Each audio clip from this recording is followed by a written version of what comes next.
Hello, welcome back to the Peak review. This is the new analog/digital hybrid polysynth from Novation. Here it is. It's the desktop version. If you want to see more about the digital oscillators and the analog filters, do check out the first part of the review. I go into them into some quite depth. I wanted to go a little bit more into the distortion, which is another analog part of the circuit. There are 3 drive circuits: pre-filter drive, post-filter drive, and distortion effects as well. So, simple arpeggiator pattern, because there is an arpeggiator on board.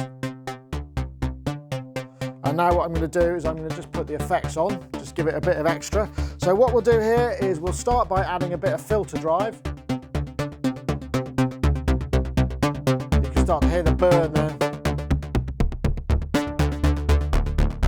If we want some more, we're going to go to the voice parameter. So pressing voice parameter, and we've got on page 3 there's post filter drive. So we start to bring that in. This is on top of the full filter drive.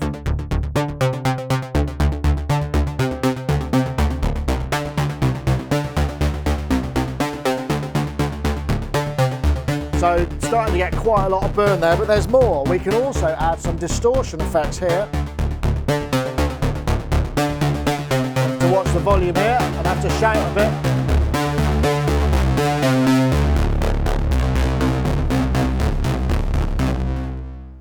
So, plenty of distortion there if you want it. The filter pre-filter drive and the filter post drive are both destinations in the mod matrix, so you can maybe add a little bit of mod wheel or whatever you want to do. But that gives you an idea of just how far you can go with this. You can really create some just sort of crazy distortions if you want to, or little bits and little snippets and just a little bit here and there if you want to. So let's take a look at the connections. Got a security lock, power switch, 12 volt DC 1 amp power supply, fairly standard, USB, which is MIDI only.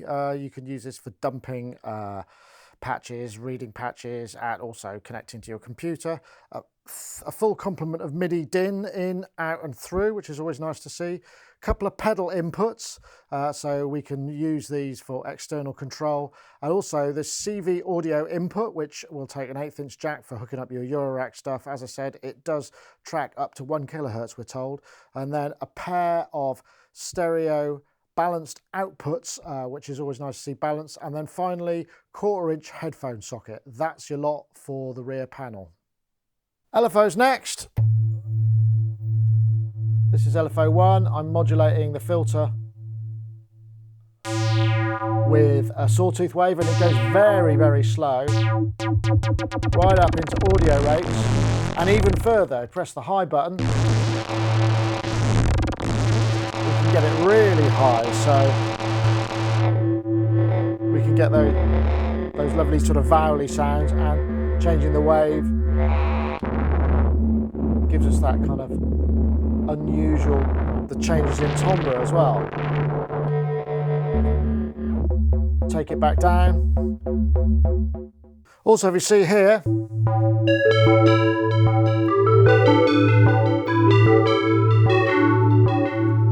can see I've got basically an LFO per voice when they're in free running mode. So that enables me to have multiple triggers, LFO cycle per voice. If we want to change those behaviours, we go into the LFO menu.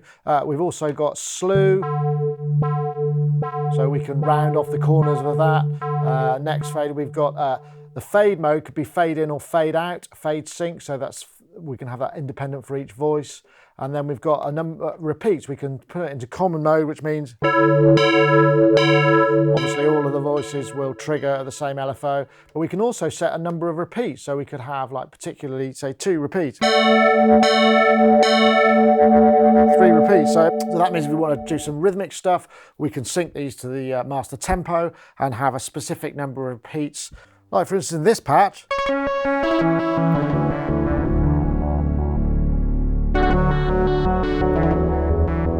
I've got LFO 1 is doing the filter, three hits.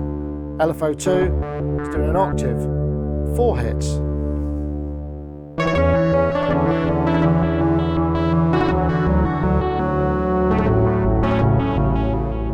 So yeah, some nice stuff you can do there, right? So let's take a look at the envelopes. I'm going to send a bunch of filter to mod envelope 1, which is the sort of natural routing. And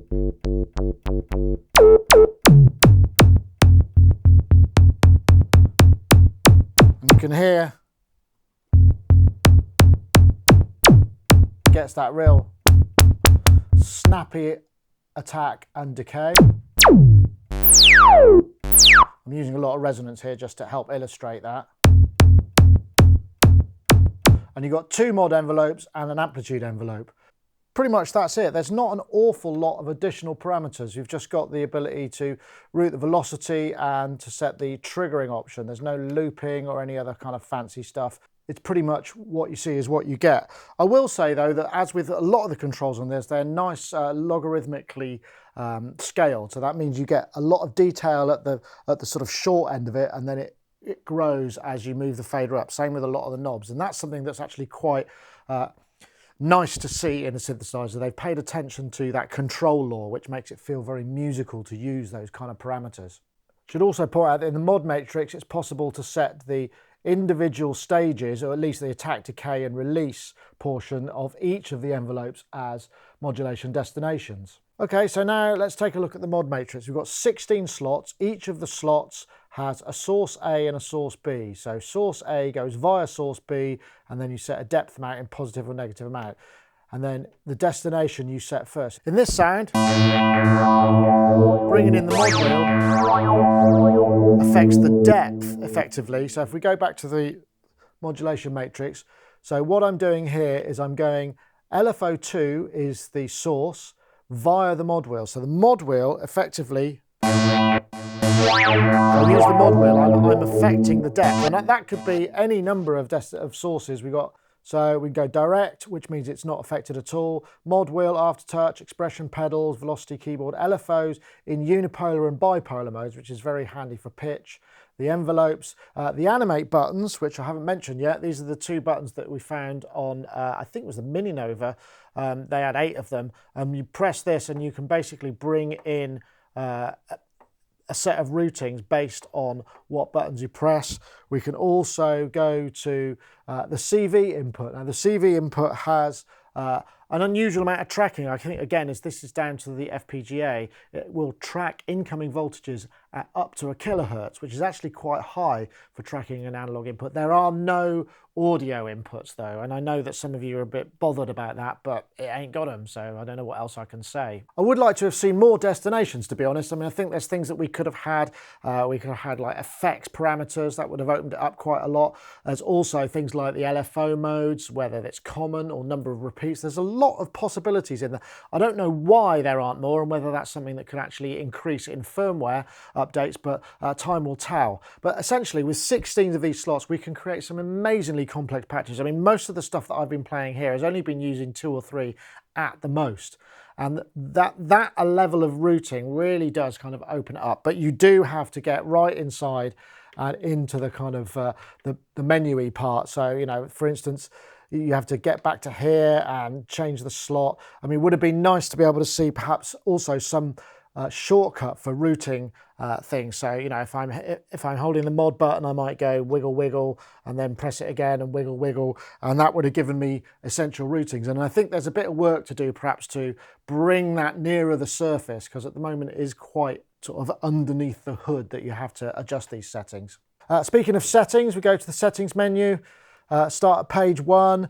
We've got memory protect, the LCD brightness, message time. There's also a calibration routine which sends the unit into analog calibration mode, shape, and also be able to transpose and tune the unit, set the MIDI channels, local control on or off, the CC, NRPN, and bank patch receive and transmit. The pedal sense is auto sense. We can set that to the polarity that we want. We've also got the way to set what these 2 pedal inputs have, whether it's attached to the animate functions or sustain or sostenuto. And then finally, we've got all the kind of backup modes where we can set the banks and what have you, and that spits it out over MIDI. Speaking of the MIDI options, you also wanted to know what the resolution was of the controls, and they vary is the answer. So if we look at the screen here, every time you dial a parameter, it tells you what the current value is and what the value is that it's currently changing to. So in this case, filter frequency is 256 steps, whereas something like the shape is plus or minus 64, which makes it 128. So the ones, I guess what they've done is chosen which ones they think need to be higher resolution. So regular ones are 128 steps and the higher resolution ones are 256 steps. That's basically it. Right, so let's get on to effects. I've got a simple pad here. Now what I'm going to do is I'm just going to bring up the chorus.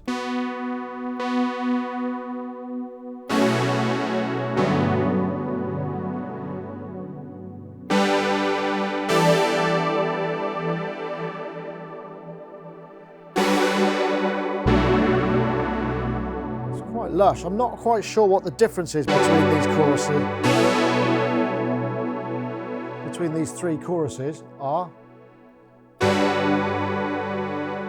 But they all sound nice. Take that down, let's bring a bit of delay up.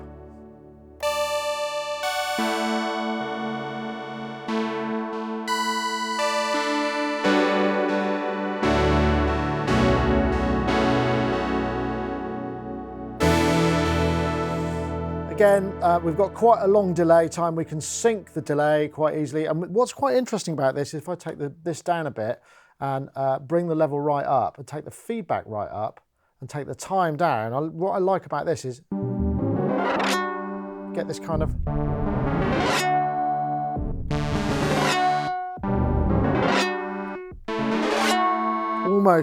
almost Carpler strong. If there was a way to modulate that and maybe attack and route that to pitch, that would have been lovely, wouldn't it?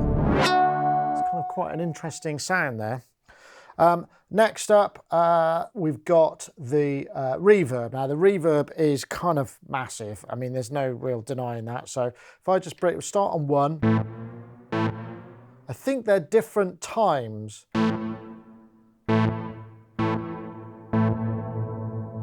And it's quite a damped, kind of modulated sort of delay. If I bring the release time up.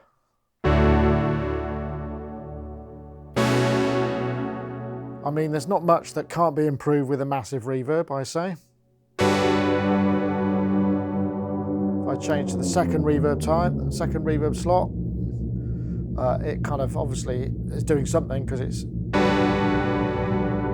Let's try just a short... Bring that up again.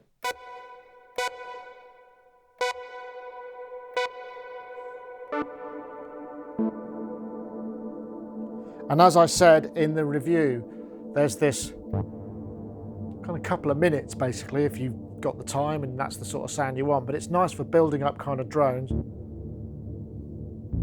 Again, would be nice to be able to have a way of sending the signal into the reverb via the front panel somewhere, so we could build up these kind of textures of rather than just have it all going through. And then finally the third setting I think is the longest.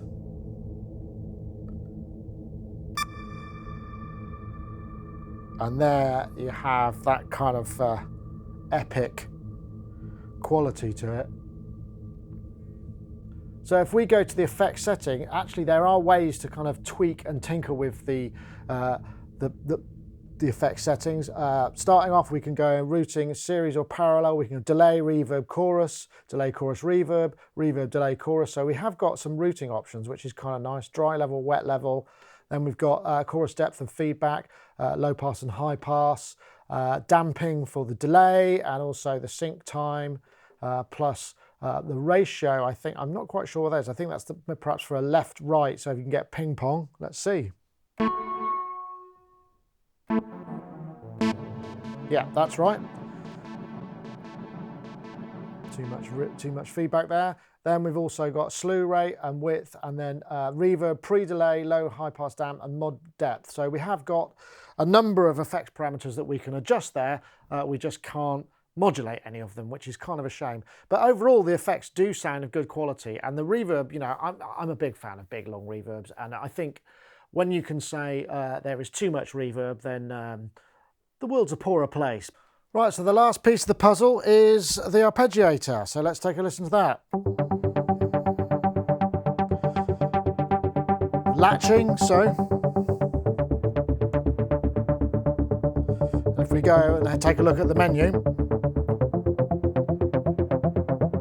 Add a bit of we've got various different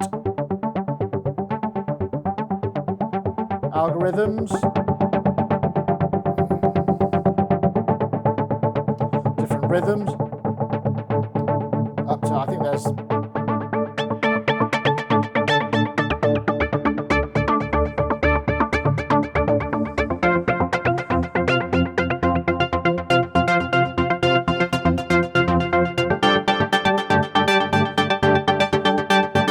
all the usual stuff, various other parameters. We can swing it, set the sync rate, key sync.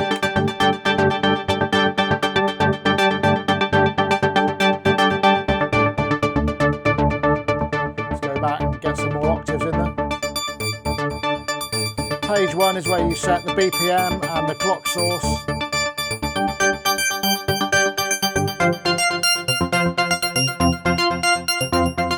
Up to 6 octaves. Pretty standard stuff, really. Does what you'd hope from an arpeggiator. Would have been nice to see a tempo control on the front panel. Oh, I should also mention there's a gate control. And a latch.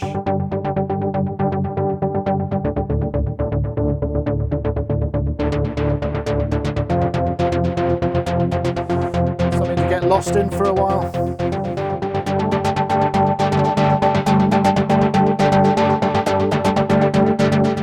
That's enough of that. So that's pretty much the roundup of all the features. I would like to say at this point, I have actually been using pretty much exclusively sounds that I've created rather than using the patches. I think the patches internally, while they're okay, they don't really kind of speak to me personally. So I figured it was easier just to start from scratch and create. And that's the thing about this synth, you can really kind of get to places that suit your style. But if you want, there are 4 banks of 128 patches, so plenty to be going on with if that's what you need.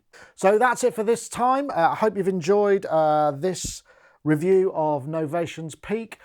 Overall, great synth. I have to say, it's very musical, it's very easy to find sounds, it's very easy to kind of get weird or get traditional. All of those things are possible. Sounds really awesome as a stack monosynth. The oscillators, as with a number of polysynths, you know, sometimes when you go in mono mode, it's a bit meh, but the actual oscillators sound pretty beefy. So a single voice bass sound is nothing to be sniffed at on this. It'll do mono no problem as well.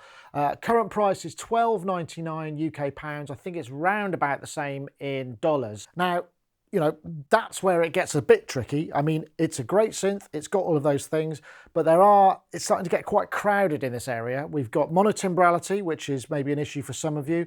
It's also got no keyboards, so, you know, therefore, you know, something like the System 8, which, let's not forget, is purely digital, a little bit more expensive, but it has a keyboard, it has a sequencer as well, but it doesn't sound as good as this, I think. I think the thing about the Peak is it's got a sort of heft and a much broader palette of sounds than you can get with some of the other things. So if you're looking for a synth and you like the sound of this, it's definitely worth checking out. But, you know, it is going to cost you a few quid. There's no getting around that, really. Anyway, that's it. Thanks for watching. See you next time.